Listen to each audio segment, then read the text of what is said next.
It definitely clears a little bit of that brain fog because, as you know, you get to the middle of the day, and if you got work till 4 or you're on smoko, even if you're on site screeding concrete, and you've got a 40-minute break, mate, if you hop in your truck and chill out for 10 minutes, man, it makes all the difference. Honestly, for those people that are listening and you need to just like take 10 minutes of the day, do not take 10 minutes of the day and scroll on your phone. It's a Yeah. trap. Do you know what I Easy mean? done. Put your headphones in, close your eyes. You don't have to sleep. Just listen to the calming voice, think about and do whatever it is that they say to do. Game changer. Honestly, game changer, man. But these little ants are just like, mate, they're everywhere. They're not like the tiny little kitchen ants. They're like big black fucking things, and they just like, The mate, they're ones that everywhere. bite? No, no, they don't bite. I don't know. Like, they're obviously not swarms of them everywhere, but they just kind of cruise around. I'm like, oh, I don't know. Shan probably not happy about it, but I'm too simple. How long did it take for you to start noticing changes with the CBD? Probably, man, I would say 2 weeks. Yeah, okay. 2 weeks, and it was like, it's obviously the baseline for me is still there. Like, it's still there, but it's like a 3 to 4 at the moment. But the first 2 years was like a 6, and sometimes got to the point where I just couldn't do anything. The first 3 months I had it, I actually didn't go to work. Oh my gosh. And so do you still get those cluster headaches every day? Yeah, I've got it right now. I've still got that baseline. Oh. It's always there, like a little bit. Mm. Obviously, the only time where I don't really feel it is actually when I'm training. Yeah. So I went to I'm obviously going to everybody. I went to a hypnosis. I tried to do hypnotherapy, and Yeah. he was just telling me that it's all in my head and this and that. And I was like, to a certain degree, pain is definitely all in your head, but it didn't work for me, mate. He was a little bit too theatrical for me. He was doing all sorts of crazy sounds, and it was a little bit stranger on my half. But long story Yeah. short, yeah, the baseline definitely is definitely gone down, and I don't feel it when I train. When I'm training 100%, I was more or less getting to the point that when I'm not thinking about it, it's not there. But as soon as I think, oh shit, boom, it's there straight away. So, Yeah. but this being on the CBD is helping me reinforce the idea that everything is okay, because everything is okay. Do you know what I mean? It's just like I said, the stress from before I was, training from 12 to 24. Very, and obviously my childhood was quite stressful as well. But all that compiled up then into training, because training is a stress on your body. No matter Yeah. anyone wants to put it, that's just the way it is. That's why we've got to have rest days. Because without rest days, you're not gonna get the adaptations that you want. Well, you will, but they'll be suboptimal. Do you know So what I do mean? you think that your condition, if you want to put it that way, came from training from 12 to 24? Or did you No, just condition that? no. So I haven't. So I wasn't training from Oh, 12 to 24. Yeah, I was yeah. kind of.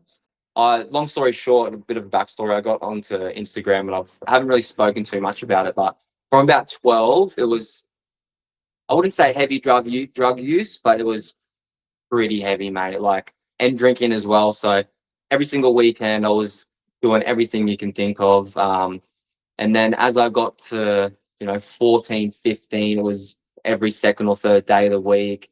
I only went to grade 8. I did 2 months of grade 9. I didn't do grade 10. I didn't do grade 11.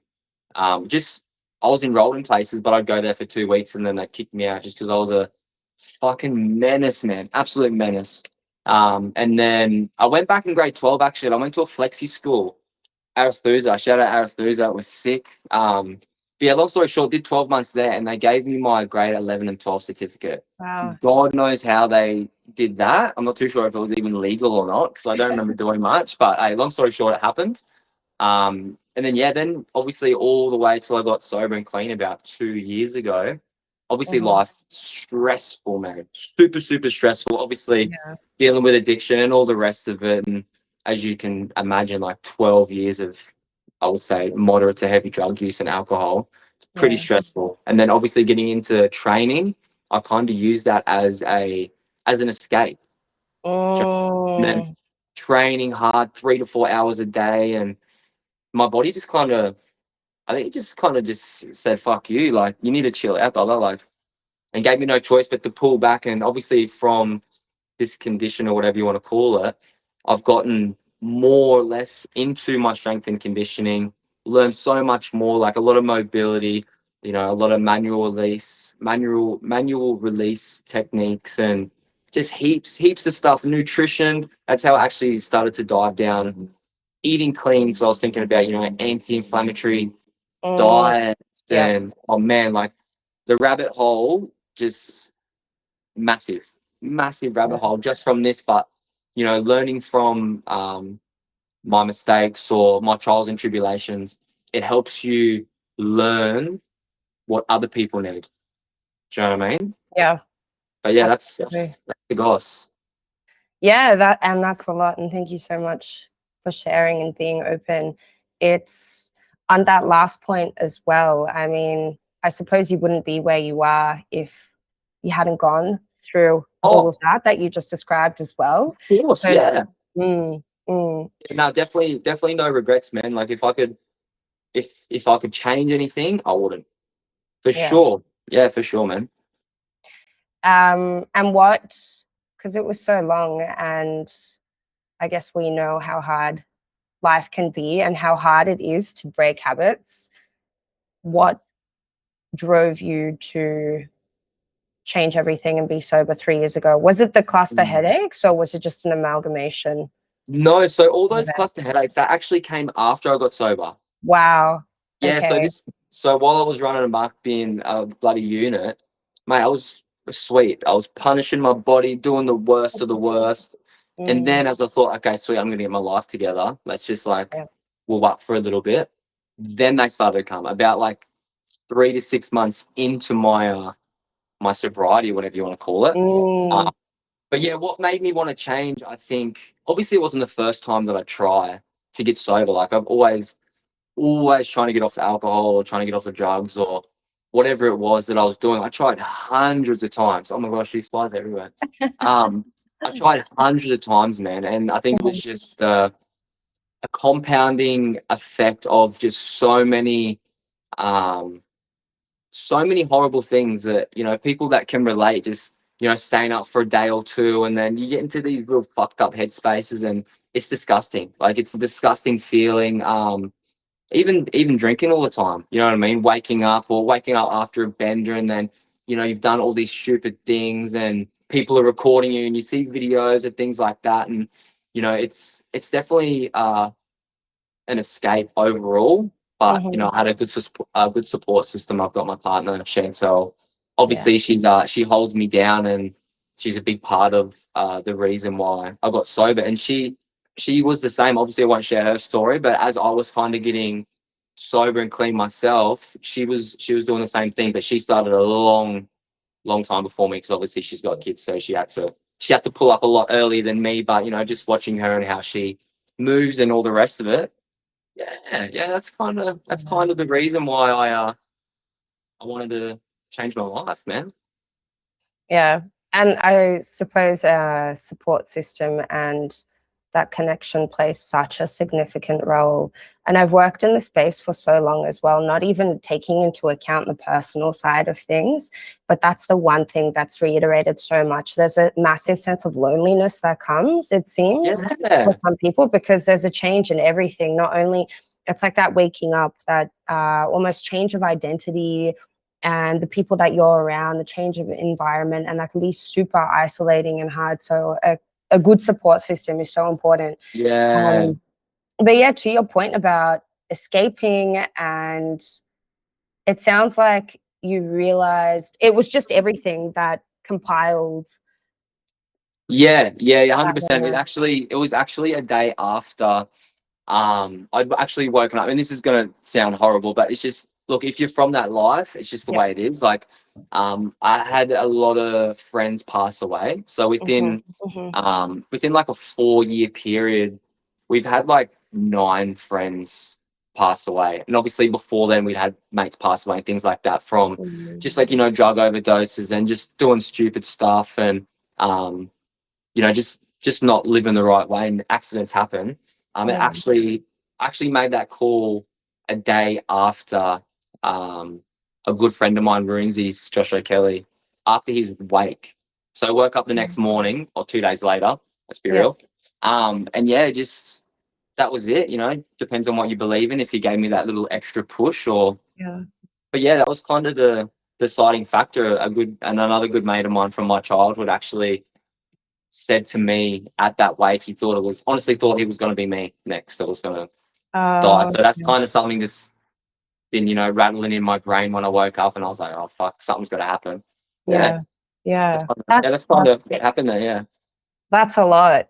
That's definitely not light stuff, and I can't even life, imagine. man. Yeah, it is life, and it's more life for some people than others, I guess, depending on who they've been around and what they've done. But yeah, I think, and I've been pondering on this so much recently, that you know, we can have so many insights and we can realize and know so many things, but it's actually about that point of change and what it takes, because there are so many people that know that smoking's bad for them, that alcohol's bad for them, but then they get roped in, or their arms easily bent and they're back on it. Yeah, 100%. Yeah, discipline, man, willpower. You got to have a strong mind. Have to.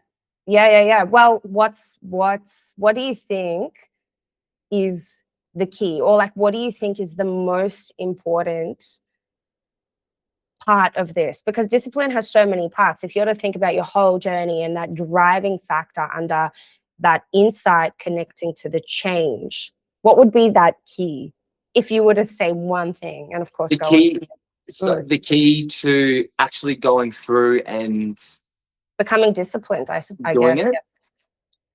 What's the key in what works for me? Yeah. Routine. Routine, definitely. Like, just simple things. One thing for me, and obviously like my partner and my family know this as well, I like to get up ridiculously early. I don't know, not super early. I know people get up at 2:30, this, that, but yeah, whatever. 4 a.m. for me is super early. So just getting up at the same time every morning, I try to. Obviously, I'm not perfect, but that was a massive thing for me. Just getting up early, going for a run. You know what I mean? Adding a little bit of discipline, or routine, I should say, to a bit of physical activity.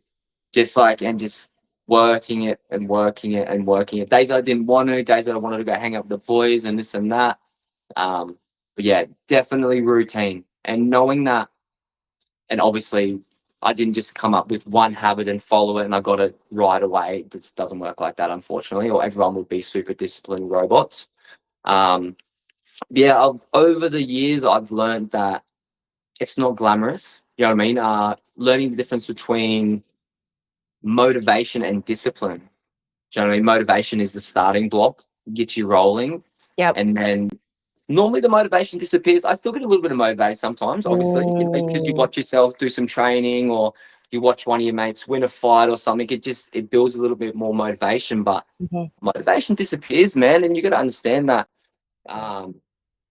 discipline is going to carry you through, and discipline is not pretty. Like, discipline sucks sometimes. You know what I mean? I don't want to get out of my nice warm bed, or like for the past 2 weeks, I've eaten the exact same lunch and the exact same dinner. Look, people don't have to be that monotonous, but it's just the way it is. Do you know what I mean? I know what calories I'm eating, trying to lose a little bit of weight. That's what discipline is, unless you're on topic, off topic, you want to make a different meal every single day. But ain't nobody got time for that, bro. Not me anyway. But that's just, that's my view on discipline and how motivation and that kind of entwine. Awesome. I'm so happy that you mentioned that, because so many people, and I hear so many people, and so many people come to me and say, oh, I'm just not feeling motivated, or I'm waiting until I feel motivated. And sometimes that comes in waves. So I feel like that can be used as the starting block, but sometimes people just don't have that as the starting block either. Yeah, of course. Yeah, people just, oh man, people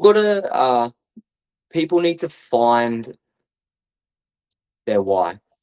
People need to find their why, or at least something to love about it. If you want to get into running because you see your boyfriend or your best mate run, and you know you're trying to lose weight, for example, but you don't like running, bro, you're not going to do it, and you're not even going to have the motivation to do it. Like, and if you think if running is the only thing you can do to lose weight, which is not true, but it depends who you talk to, find something you love about it. Maybe you might go get a new outfit with some new shoes, or maybe it might be a run club that you go meet up, you know, at the cafe and go for a run. You have to find your why, and it has to be like super fucking strong.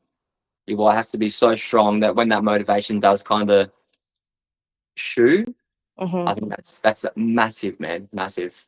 Yeah. And so you mentioned finding your why, but also making these behaviors or habits that you're trying to form slightly enjoyable. So making making sure that there's something that you're looking forward to, or you understand that there are elements of it that you like. And so that helps, but essentially it's really up to you understanding your why. Of So course, yeah, how yeah, would you're you gonna have say, fun. yeah, and how would you say, because I know so many people might feel a bit aimless, or they haven't even given it that much thought, or maybe they think they know their why. What would you say is the key to finding your why or understanding your purpose? Stop thinking about things and just do them. Mm-hmm. You know what I mean? I know it's like it's such a blasé thing to say, but it's just like, you know, maybe you do want to do something with fitness. Try everything. You don't have to run. You don't have to play sport. Like, you can go for a swim or just go for a walk with your dogs. Like, if you can't find purpose, you got to just keep trying. You can't give up. Like, what's your life worth to you? Yeah. You know what I mean? What's your life worth to you? What's the quality of your life worth? Like, even if not for yourself, what's the quality of your life to your partner or your children or your friends?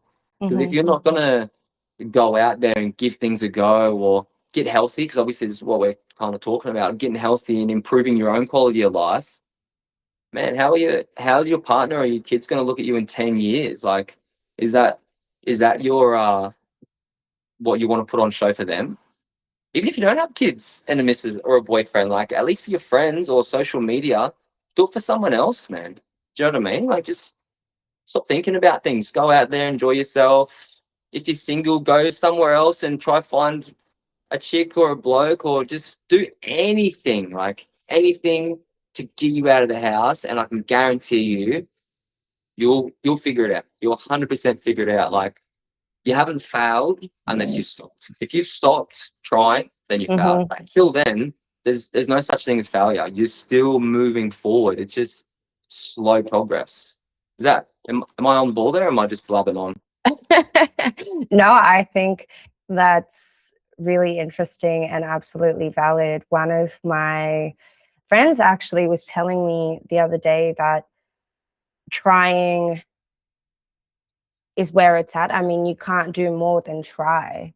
And I always Yeah, say, and in my writing as well, that as long as I try my best for myself, as long as I show up for myself, I know that I've tried. Because if you stop, then you're only letting yourself down. You're not taking accountability for yourself. And you were saying to find a reason outside of yourself as well. And that really helps. So even if it's not for yourself, to see if you like your friends, social media, whatever it is, to kind of kickstart things and to help you just start doing little things. yeah, yeah, for sure, man. You don't know if you don't try. Yeah, yeah, exactly. And then you were also saying, just do it. And that's Yeah, been playing through my mind so much recently. I know a lot of people have trouble with this. I have spoken with clients before and at times made a dark, dark humorous joke, but depending on the client. But I sometimes I just say, because a lot of people get stuck in those anxious loops, and they yeah, think about doing something, they think about getting out, but they just don't do it. And I say that just close your eyes and jump. It's like jumping off a cliff, or when you're about to jump off something, or you're about to do something. I don't know if you remember times when you're a kid and you're like, oh, okay, I just got to jump in the pool or something, or off the the launch yeah, yeah. pad, and you're just like 1, 2, and you kind of just have to blank out your mind in that second and jump. Yeah, I feel That's that. what I always kind of compare, or yeah, that's what I kind of compare it to, the just do it part. It's like you can be stuck in an anxious loop, but at one point, and tell me what you think of this, there's this moment where you just like blank out, stop, jump off the cliff. 100%. Yeah, yeah, yeah. Anything. Like I don't know. The thing that I can relate to it at the moment Mhm. is when I'm doing Muay Thai, when I'm sparring. Do you know what I mean? Sometimes I just have Mm, to like go for it. You know what I mean? Just like without thinking, because I don't want to get hit, my leg's sore. I don't want someone to kick my yep, leg. I kind yep, of just gotta yep. go for it. You know what I mean? It builds character, man. It's character building for sure. Absolutely. Absolutely. I can really resonate with that, and that brings me back to fighting. Um, I think that there's something about fighting. There's something there's something really magical about training so hard and competing. And for me, it made a massive difference to the way I think about myself, the way I think about life. And the reason I started talking about this is because we just spoke about kind of like closing your eyes in your mind and just Yeah, doing something. And fighting was one of those things where I just stepped into a parallel zone and everything else fell into the background. And my only focus was just doing it. You know what I yeah, mean? yeah. I feel And, ya. and yeah, what's your take on it? I know that you want to fight soon. What's my take on fighting, or like the Yeah, what mindset, or of it everything. all? What's your take on fighting? Why do you want to do it? And what's your take on the mindset? Because obviously there's um it's a way of living. There's a certain way of thinking and behaving that's entailed. And that's exactly what we're talking about. Yeah. Look, my take on, let's say, the lifestyle. Look, the lifestyle is, I don't know. To me, to maybe to an outsider, it doesn't look pretty at all. You know what I mean? I just look at, the fighters coming out of victorious. They're at the gym every morning. They're at the gym every night. They got to make money, so they're working between the gym sessions. That's it. And that goes back to just being super, super disciplined, but you have to love it. Do you know what I mean? Mhm. These people, like including yourself and even me, I try to train as much as them. I haven't quite got there yet, but they're actual Muay Thai robots. But you feel good. Like to fight in the ring, you have to be the best version of yourself, at least Mhm. close to it, or at least close to it. Our coach Matt said that, and it's always stuck into my head. You've got to be the best version of yourself in some way, shape, or form. Like physically, mentally, you have to be somewhat switched on, or you're gonna get bashed. Do you know what I mean? Yep. Which Yeah. you're not really looking forward to. You kind of want to do the bashing in that sense. um, yeah, got to be the best version of yourself, and what it takes to actually fight. Just keep showing up. You just got to keep showing up, man. Obviously, I haven't got there yet, and I'm sure my time will come eventually. But yeah, what I see everyone else do at the gym and all our fighters, they're showing up. Some days they show up, and truth be told, they don't look happy. Not every single day, but the Yeah. days do happen, man. Like especially when I see them cutting weight and they've got to cut 10 kilos in 7 weeks or something along the lines of that, and they're Mm. still got to train for however many hours a day. Man, it takes a little bit of extra. You got to have a bit of dog in you. You know what I mean? You have to want it, and that goes back to having your why. Why do you Mhm. want to fight? Mhm. For me, why do I want to fight? I don't know, man. I used to get picked on a lot when I was younger. Like I, Yeah. I wouldn't say I've been in a lot of fights, but I've definitely been bashed a lot of times. Do you know what I mean? Oh. Which I've probably thrown a couple of punches here and there, like through high Mhm. school and all the rest of it. But Mhm. even then, like I was actually petrified of violence growing up, and with all the older people I used to hang out with, they used to do some pretty fucking devious stuff. For those that come from that sort of lifestyle, you can imagine what's going on. And I'm petrified. I was always the loudest in the room, um, always the most gone out of my mind because obviously I had to hold up some sort of mindset, and so yeah, fighting. fighting maybe is something to prove to myself that I am exactly who I am, that I think I am. Do you know what I mean? Working hard to get there, that whole journey will lead me to the fight. And that's what will make me feel, like, yeah, I'm that guy. I've done it. I've trained. I've worked hard. I've got that discipline. I'm sober. So to fight, that's what it would mean to me. It would be amazing, man. So when that time comes, I'll be over the moon. I'll definitely be nervous, but man, it's the prize at the end of the tunnel, mate. As you know, with your 20 fights, you do all this training for years and years and months and massive camps, and you get 6 minutes. It's not the punishment, it's what you've worked for. Do you know what I mean? Yeah. Yeah, I hope I answered that in blood on. No, I love it. I absolutely love it, and it's really given me food for thought. And I have so many points to say as well. And I think I'll just touch on what you said there about it being 6 minutes, and that's just how it is. It's not a punishment, right? And it's like and there are years of training. There are years of training involved. And then it comes down to these few minutes. And really what I've been, I suppose, writing about and talking about recently is the importance of repetition.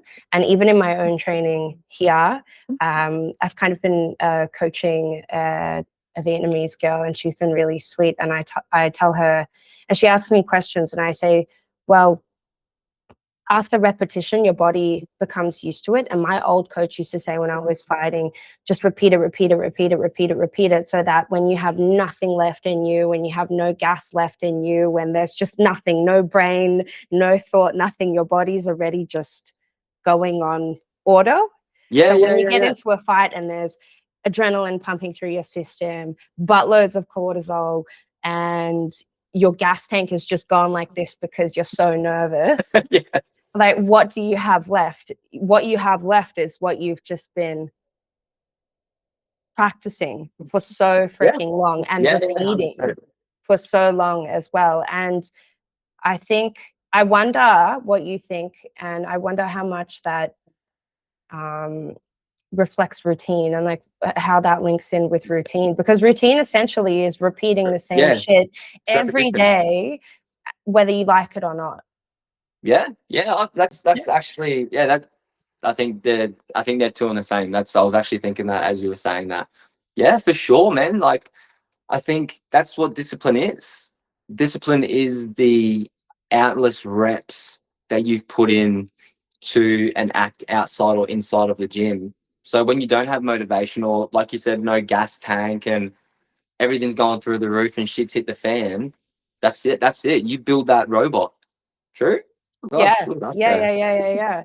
It's like muscle memory, or those reflexes, when we train so hard and then we're not even focusing or whatever, we just catch that ball because we've just wired ourselves to be able to do that.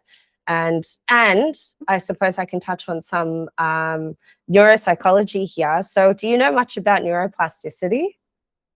I have heard about it, and I've listened to podcasts, but mate, I wouldn't be able to answer any questions. All right. Let me go on for a moment if you don't mind. Yeah. So basically, and I haven't explained this in so long, so I'm excited. When we repeat let's say we'll talk about behavior. So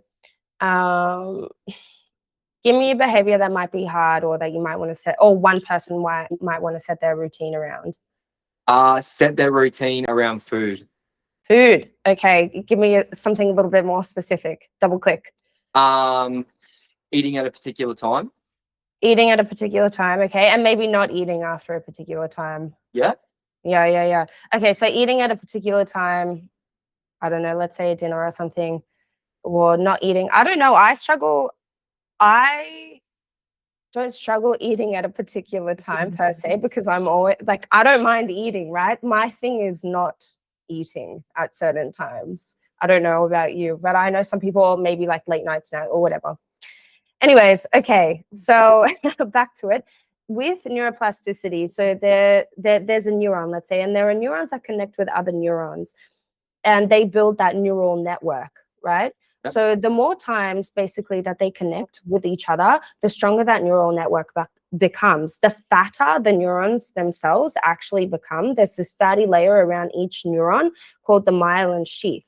And the more we practice certain things, the fattier it becomes. And that's literally the word that they use in neuroscience. Oh. And to paint, and basically to paint a bit of an analogical example, analogical? Analogical?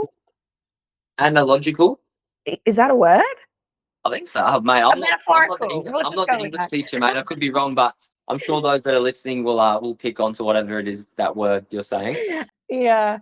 Okay, so let's say have you been skiing before? Nah. Okay, so there's a ski slope, neither have I. I don't know why I love this example. I came up with it and I've used it ever since. So there's a ski slope and you're at the top of a ski slope and you're kind of looking around and you're like, oh, okay, what's the best path down?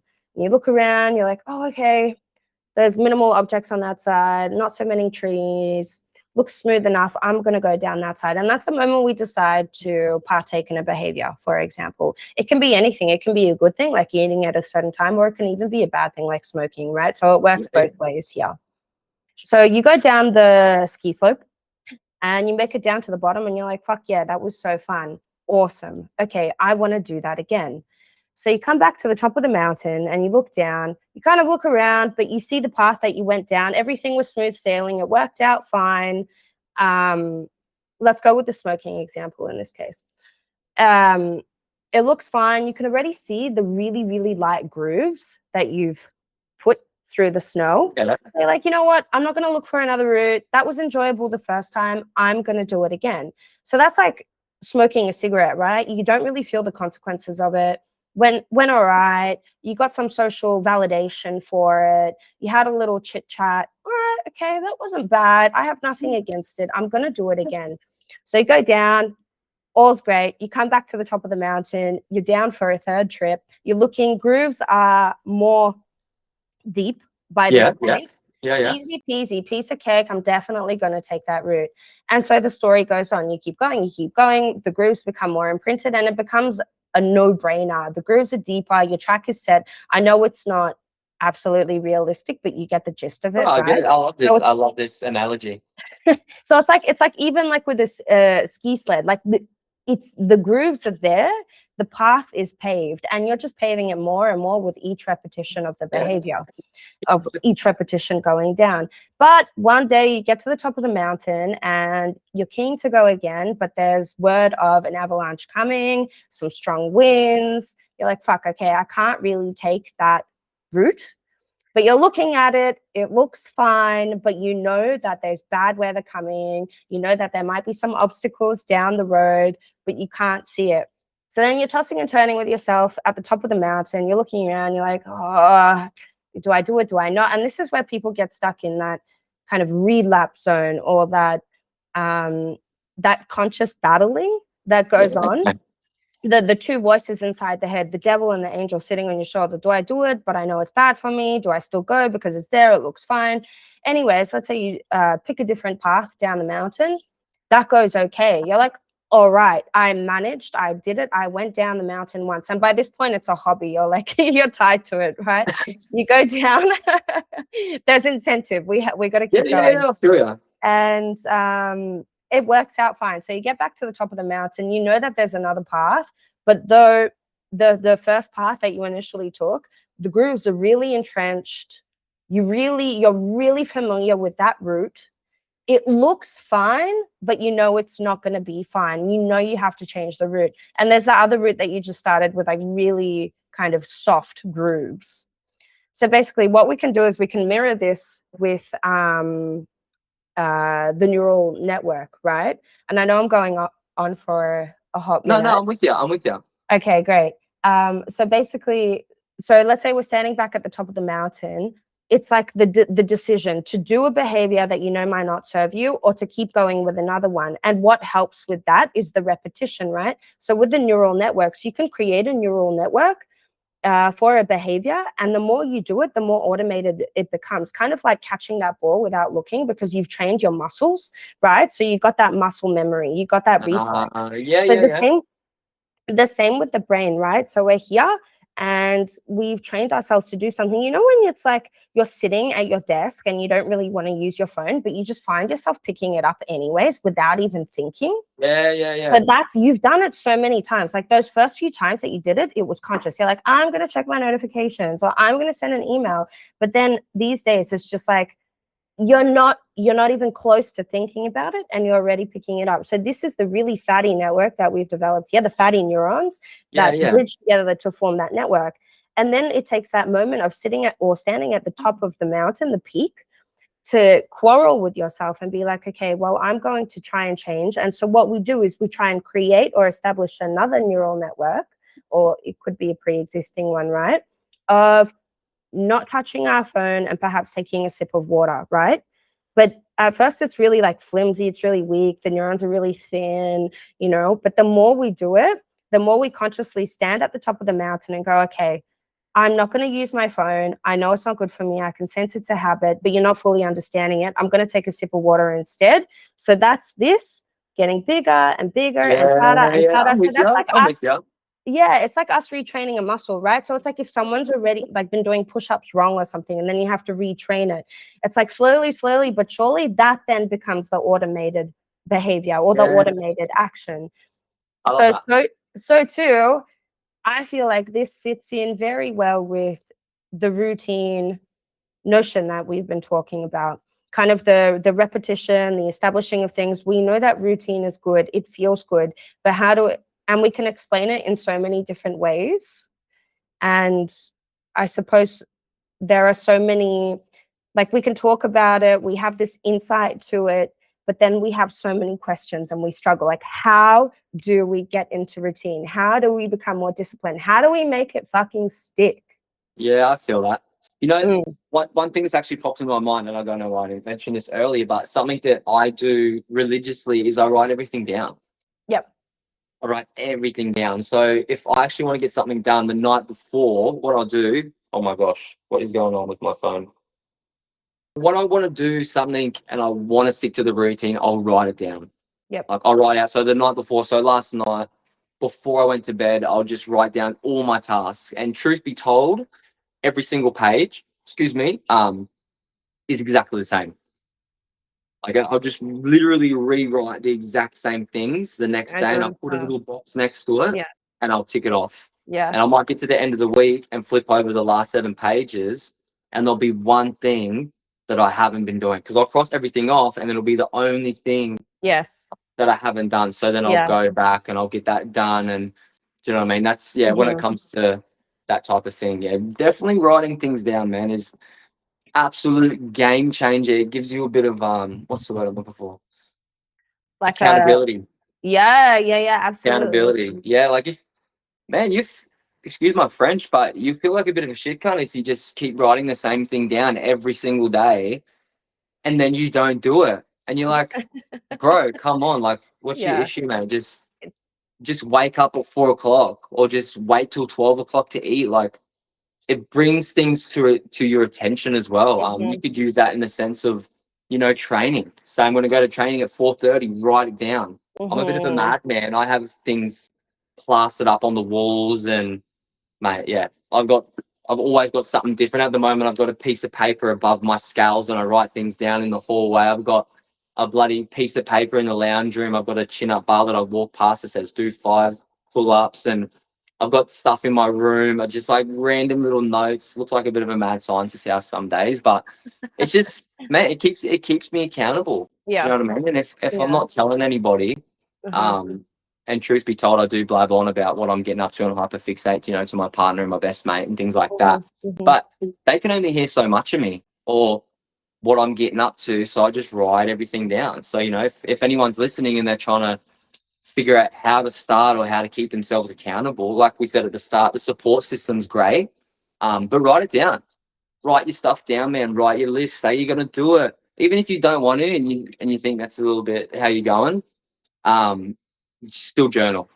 Wake up in the morning and say, I feel great. That's it. Shut the book, go to work. and just let it compound. And eventually you might write a little bit more, or you might create a more of a plan or detailed structure for for your questions in the morning. I know it's a little bit off topic, on topic with this journaling and stuff, I but love it.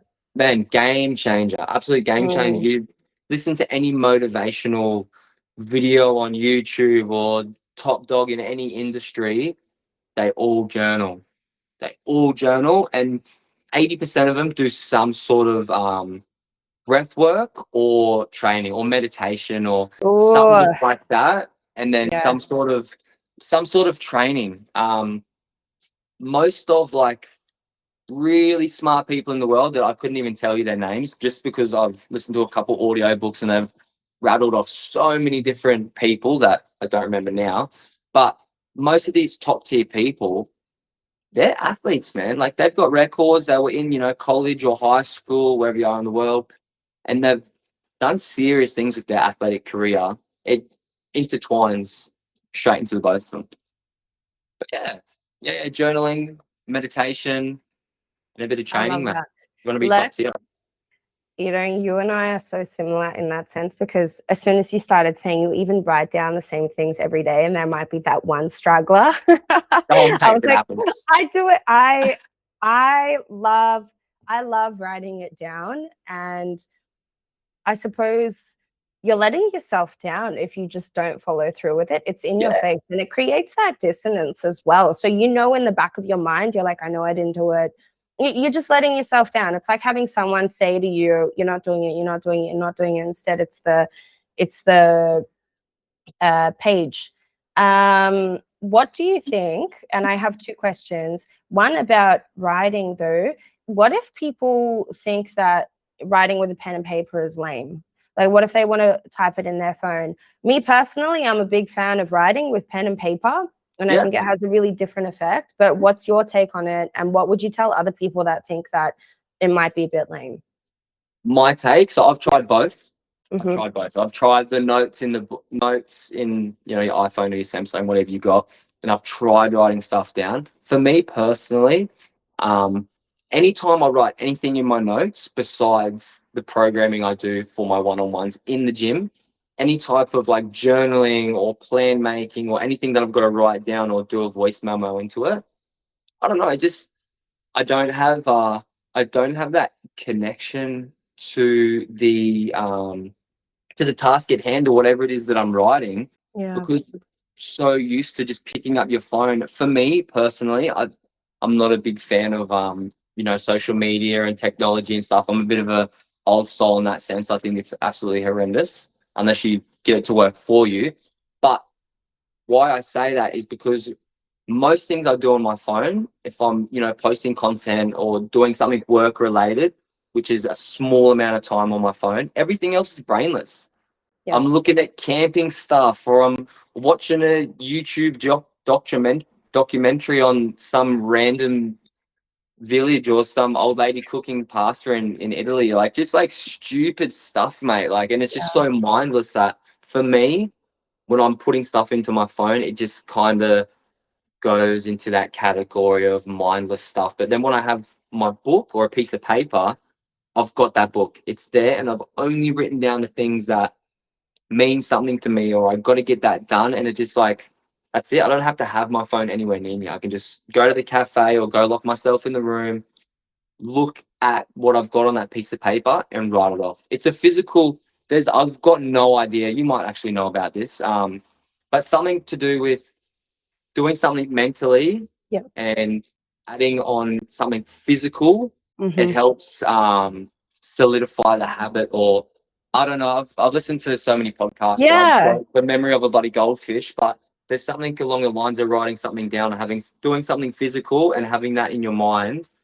It helps reinforce things. And yeah, look, horrible person to try to break that down, but I think No, no, no, you did. You did. And I absolutely agree. And we just have a different connection with what we're thinking, because even it's even, and someone could say, oh, but typing in my phone is doing it. But it is a little bit different. The act of actually writing it down activates certain regions in the brain. So it does help consolidate those memories and solidify what it is you're trying to do. And also, just even on that point with the mind and body, even doing things oh, this is actually back to motivation as well. Even people, there are plenty of studies to suggest that dopamine is actually produced when someone starts taking movement forward, or towards something that they want. So for example, even just walking in a forward direction produces that dopamine in the brain. So there's this interesting connection between actually doing something and the brain and the chemicals and the neural networks. So whether it's from the brain to the body or the body to the brain, they're so connected, and they both like very positively influence each other and help found and like ground what it is that we're working on. I'm with you on that. I think, and touching on what you just said, doing something and getting dopamine. I don't know if it's on topic, off topic, but for myself, if I've got something I really want to do, obviously my partner or my best mate's going to hear about it. But even then, there's some things that I don't even tell them when I'm really trying to zone in. This might be true. You might have to let me know if it's not. But when you are doing something, you obviously got that motivation. But the act of talking about something like, okay, sweet, I'm going to do this this half marathon in 4 weeks. I've told everybody, and I've got that rush. Yeah, I feel good. Damn, I'm definitely doing this. But then you get all that dopamine, and you're like, oh shit, I don't need to do it anymore. Like, it happens, man. It's a thing. It's a thing. That's why, like, people say, like, move in silence, or, you know what I mean? All these, you know, rap, hip hop, this, that. It's in heaps of music. But yeah, I find that myself when I'm trying to, like, really stick to something, and I have done this hundreds of times. Even the habits that I do now, when I first tried to start to do them, I will tell everybody about it. And then I just wouldn't do it. Because I got my hit of dopamine from talking to them about it. That's so true, man. It's wild that you're saying this, because one of the videos I actually want to post is about this as well. But it's true. A lot of people stop in their tracks because they already get that hit. And heaps of different podcasters talk about it, different psychologists and neuroscientists. So that's where, around goal setting and motivation, and that's where it's really, really important to know this, and also, for example, focus on routine, making it likable, knowing your why, all the things that we've already spoken about, because sometimes it can trick us, and we got to know about these things in order to, I suppose, manipulate or capitalize on them. Basically, the key takeaway is, I think, knowing this is really important, and then putting tips and tricks into play in order to kind of combat it. Because it's true, you can say something, it's good. So on one hand, it's good to say something to people, and it's good to take that accountability, make yourself accountable.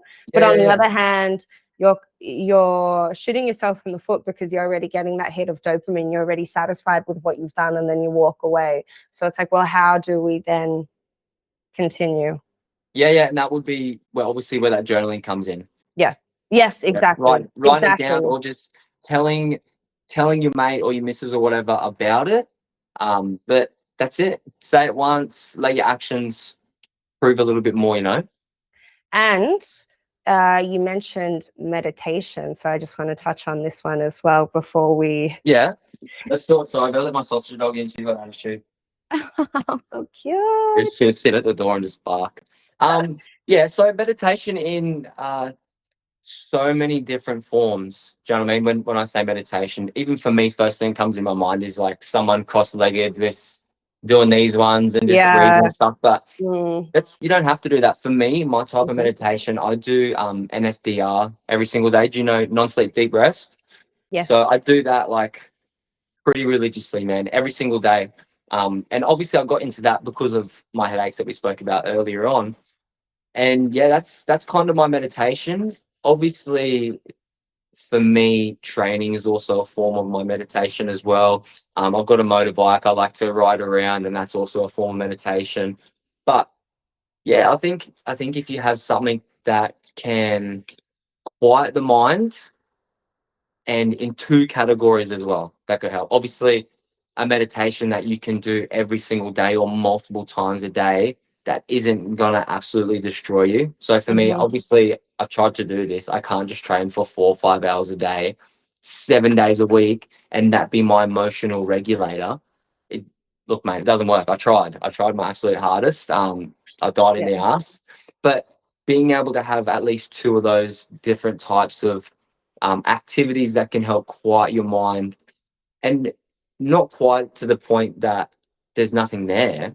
It's just that you're focusing, your focus has narrowed down to a single activity, or you know what I mean, you're focusing on your breathing. For me, if I'm on my bike, I'm focusing on not dying. Do you know what I mean? It's just like it's just like simple things that you can really focus down your attention.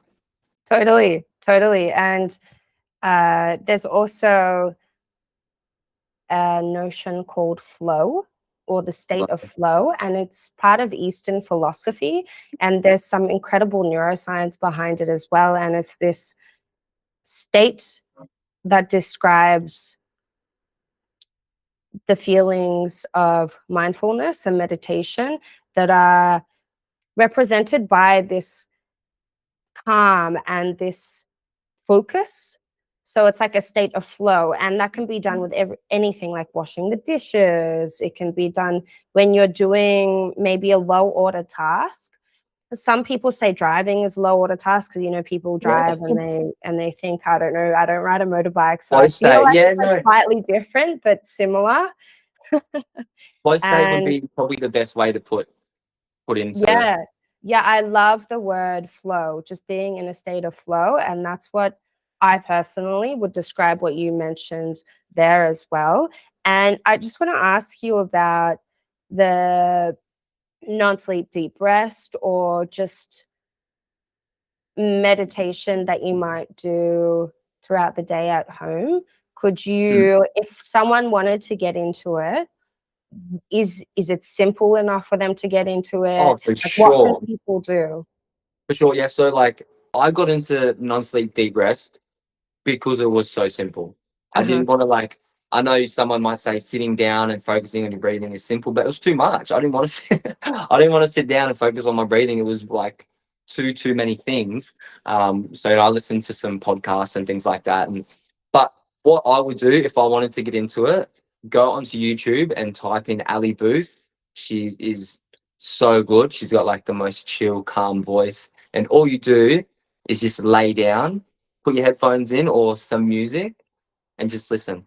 It's not so much about breathing either. It's more or less focusing on different parts of your body. So you might be thinking about your shoulder, move down to your elbow, and it's just like Mm, getting your mind thinking, and eventually you just kind of go into, I don't even know what you'd call it. You kind of blank out a little bit. Non-sleep mhm, deep rest, as in like I'm not falling asleep. But truth yeah. be told, 8 times out of 10, I've got to put an alarm on because I fall asleep.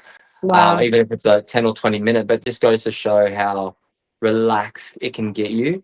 Um, but yeah, it's so simple. Go onto YouTube, do a 5 minute Mhm, video to start off with. yeah. 30 minute if you're feeling a little bit ballsy. I get a lot of our fighters that I train with. I've told them all about it because obviously it's something that I hyper focused on. There is some Mhm, of our fighters that we work with that do it like in the middle of the day, maybe on Smoko, or after training, I get some of the mhm, boys to do it just for 10 minutes. As soon as you mm, finish training, have your drink of water, chill out, lay down for 10 minutes, or before you drive off in your car, give it 10 minutes, man. Put your headphones in, put the aircon on, and it works wonders, man. Obviously, got into that because of like, my headaches and trying to calm my central nervous system down. That yeah. was another part of the rabbit hole. But dude, I could not recommend it. What And yeah. Oh, sorry to cut you off. that's I'm okay. just getting excited. I just wanted to ask you, what would you say the real benefits of it are? Because you do it, you can't recommend it enough. You get the fighters onto it. What's what's Um, the it main benefit or benefits? it it calms my mind down. Do you know what Uh-huh. I mean? And it Mm, also increases my energy. So throughout the day, obviously, I'll just say for myself, I get up at 4 o'clock, and 4 a.m. to 12 p.m. is just like go. I'll see 4 or 5 clients, and then I'll get home, I'll go to the cafe, then I'll work, and then I'll eat. And then once I eat all that, like, mate, can have a nap easily. But if I can't, or something like that, I'll just do 10 minutes of NSDR, pop back up, feel fresh, man. Like Right. just so in that sense helps with picking up my energy midday. Mm-hmm. If I'm super stressed out, which sometimes happens, obviously I'm human. If I have the patience to do so, I'll lay down, put my headphones in. So, man, emotional, energy wise, definitely clears a little bit of that brain fog because, as Mm-hmm. you get to the middle of the day, and if you got work till 4 or you're on smoko, even if you're on site screeding concrete, and you've got a 40-minute break, mate, if you hop in your truck and chill out for 10 minutes, man, it makes all the difference. Honestly, for those people that are listening and you need to just like take 10 minutes of the day, do not take 10 minutes of the day and scroll on your phone. It's a Yeah. trap. Do you know what I Easy mean? done. Put your headphones in, close your eyes. You don't have to sleep. Just listen to the calming voice, think about and do whatever it is that they say to do. Game changer. Honestly, game changer, man. That's awesome. That's so, so cool. So it just provides such a reset. I know that there are different studies on meditation and NSDR about the brain waves changing. So it's kind of like you're going to sleep without going to sleep. And Yeah, I suppose it would activate the parasympathetic nervous system, the rest and digest, yeah. which helps us reset essentially. Of course, yeah, man. Mm. It's awesome. It's cool stuff.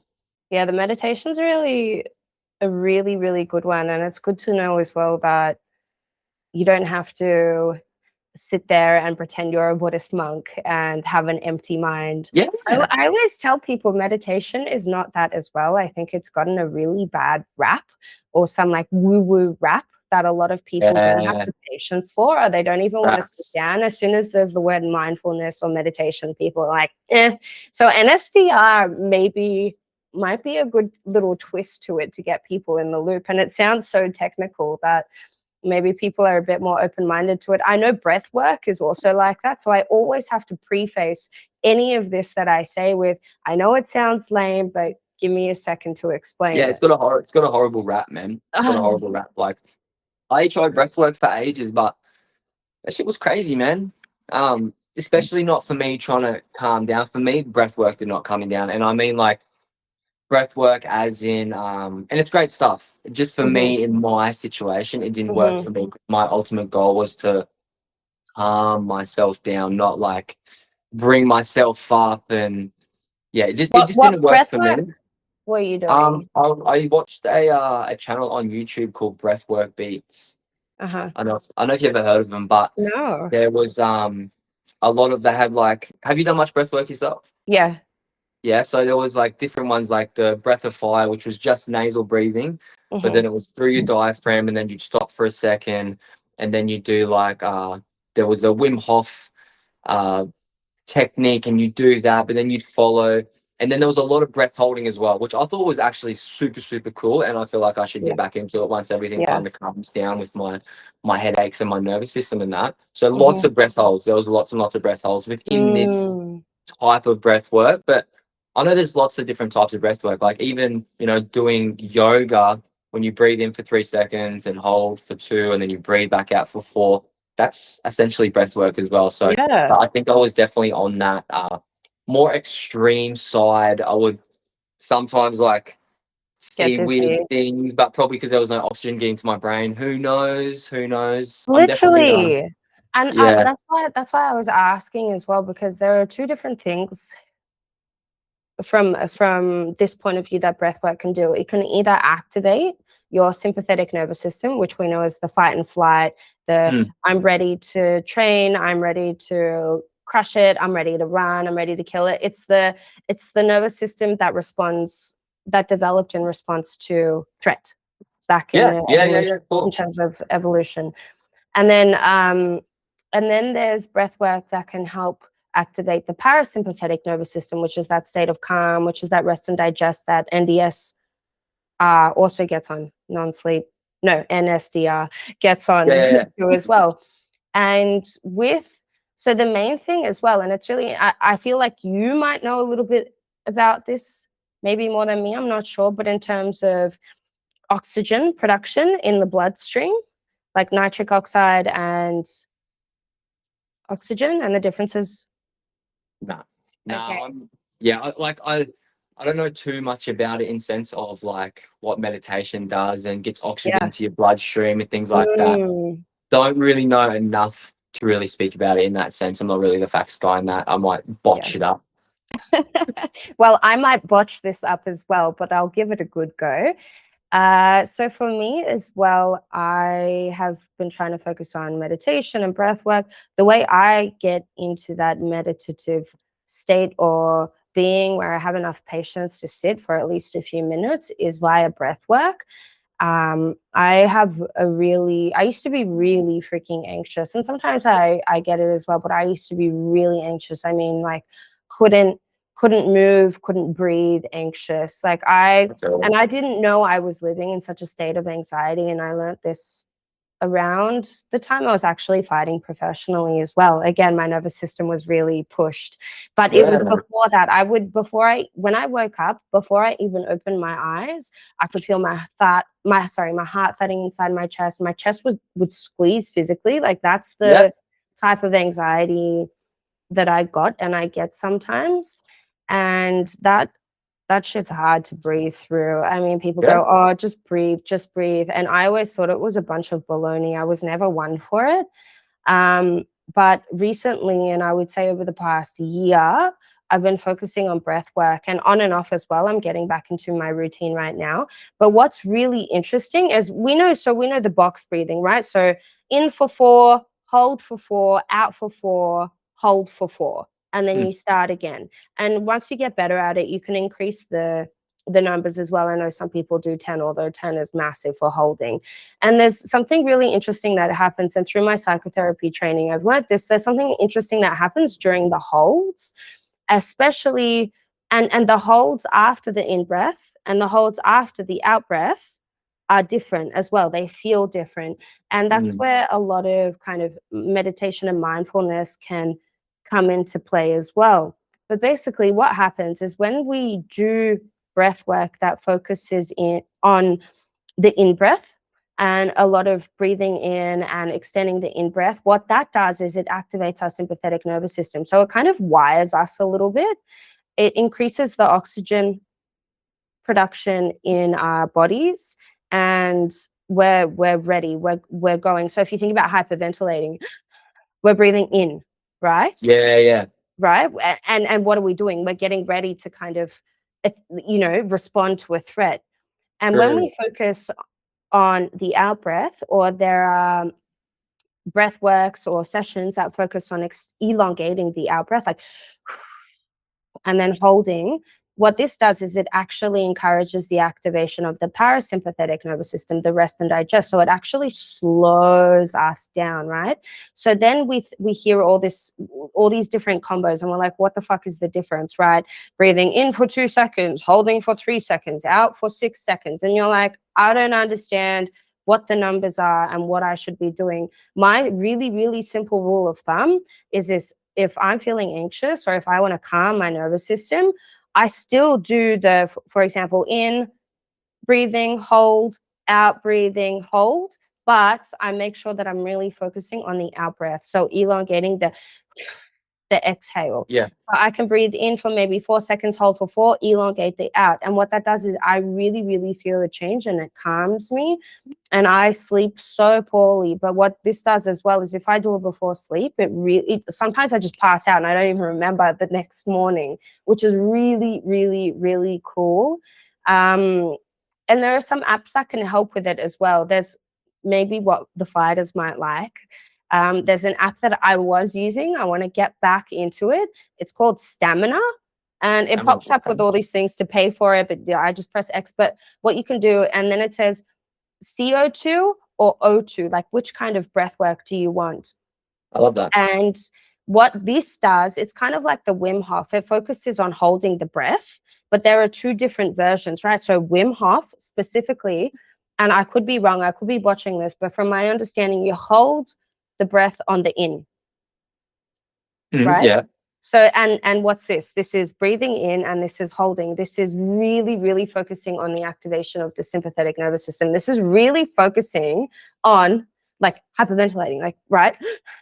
I'm Yeah, activating yeah, yeah. myself, right? So if you're a bit dizzy and everything like that, there's a buildup of oxygen in the bloodstream. You know, when we're like pumped with adrenaline, everything like that. And then on this app, there it focuses on CO2, so the nitric oxide, not production in the bloodstream. Am I saying that correctly? Nitric, Nitric oxide. I'm not the word Anyways, man. far out. And the CO2, right? So basically what that does is you're holding your breath on the out breath. So imagine this. Of course, you don't want to breathe everything out, but you breathe out and you hold. And what the app does is it goes through rounds. I missed this part out. And there's a timer that's set, and you have to watch the kind of circle go through the whole Sounds like the thing. same thing. Like what I used to do. Sounds like the same thing. Yeah, yeah, Yeah. yeah. Same But thing, yeah. holding on the out breath is different Yeah, as well. Yeah, correct. That's what okay. I used to do, yeah. And you can feel dizzy and everything from that as well, but that's because there's that buildup in the bloodstream of CO2. But long term, what that does is it helps our body recalibrate, right? So if we're training, and then we stop, you know how we get our breath back and we kind of come back. So Yeah, what yeah. that does is it helps that recovery process and even thereafter. And for example, I must have said the other thing wrong then, but when you focus on the O2 breathwork training, so holding your breath on the in breath, what that does is it actually helps build stamina and helps build VO2 max, which we know is a massive predictor of longevity.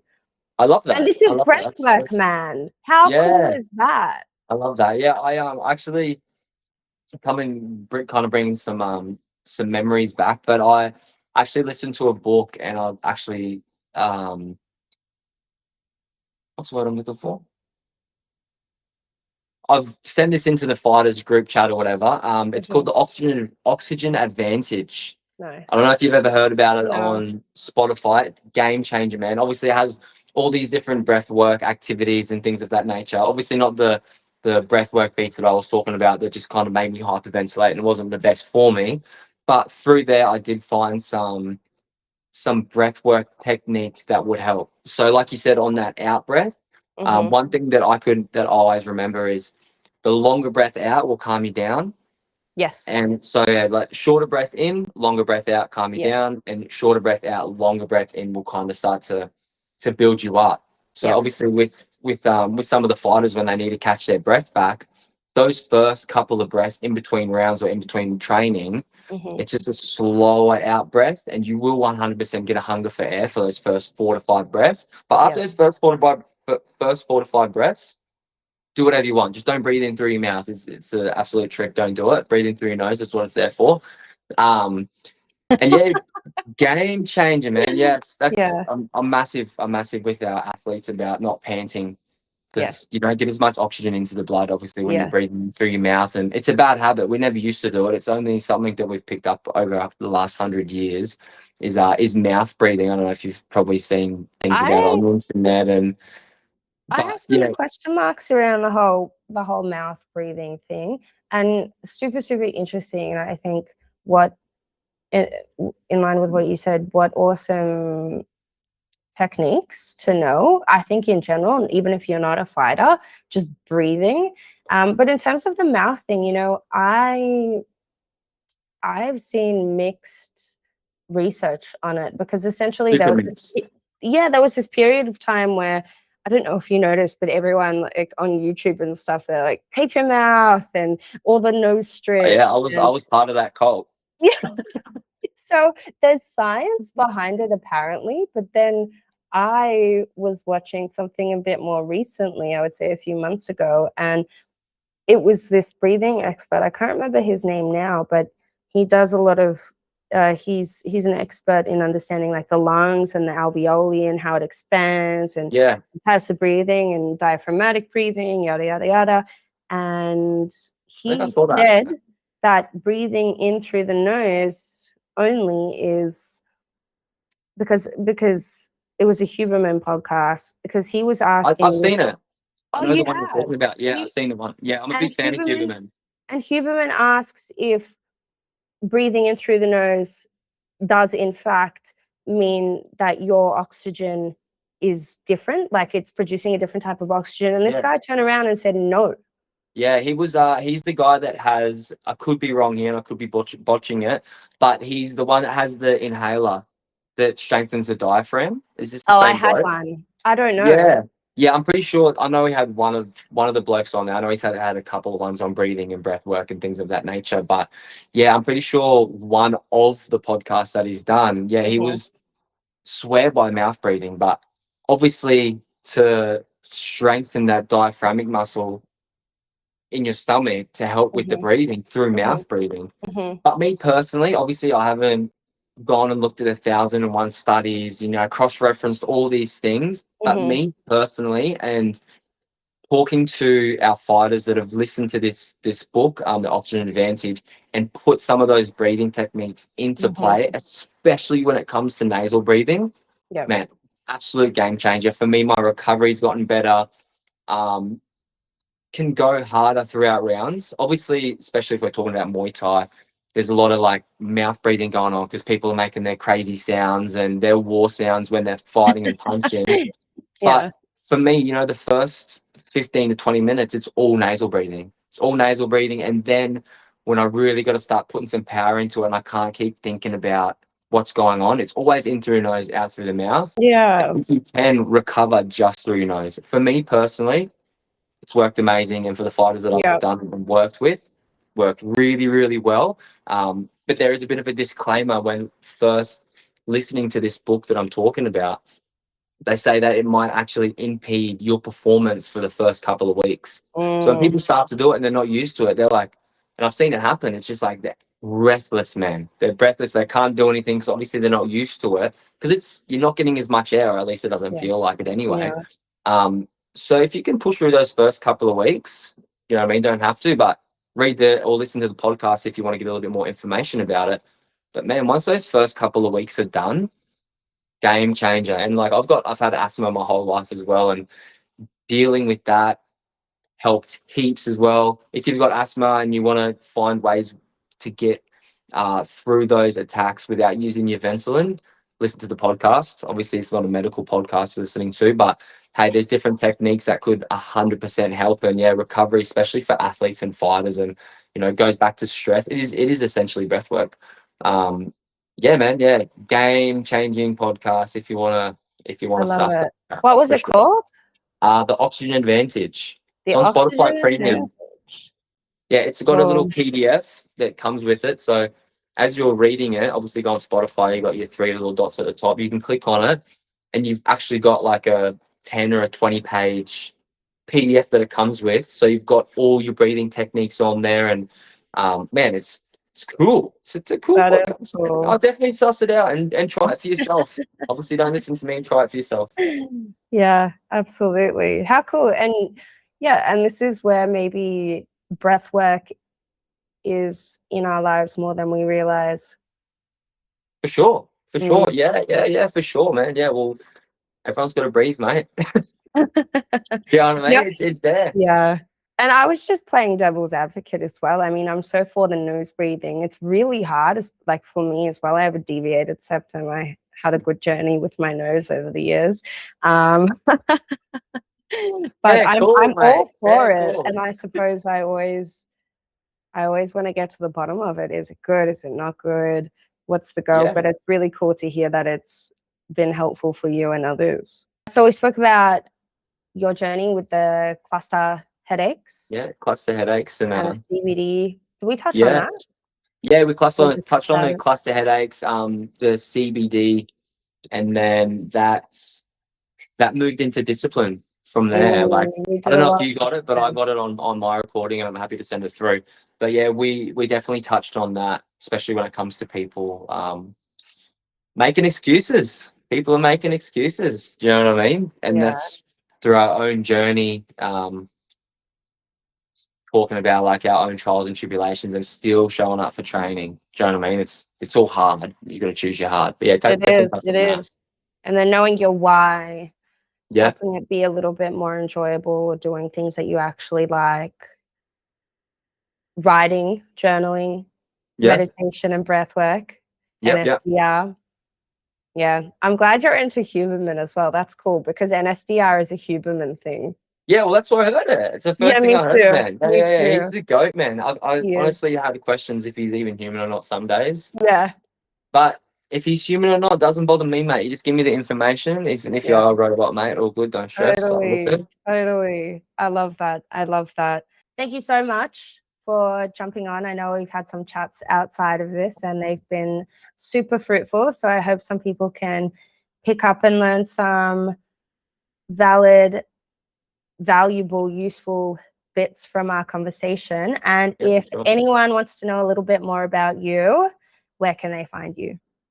We've got an Instagram, diligent_physique. We've also got a Facebook page as well. It's Diligent Physique Fitness. Don't ask me where the fitness came from. It's the first thing I ever made. But yeah, Instagram or Facebook, hit us up, check out our content. If you're a fighter or a recreational athlete looking to get your extra 1% in the fitness world, do yourself a favor, send us a message, or just steal some free content from our page, mate. Just give us a follow first before you do it. That's about it, man. That's about it.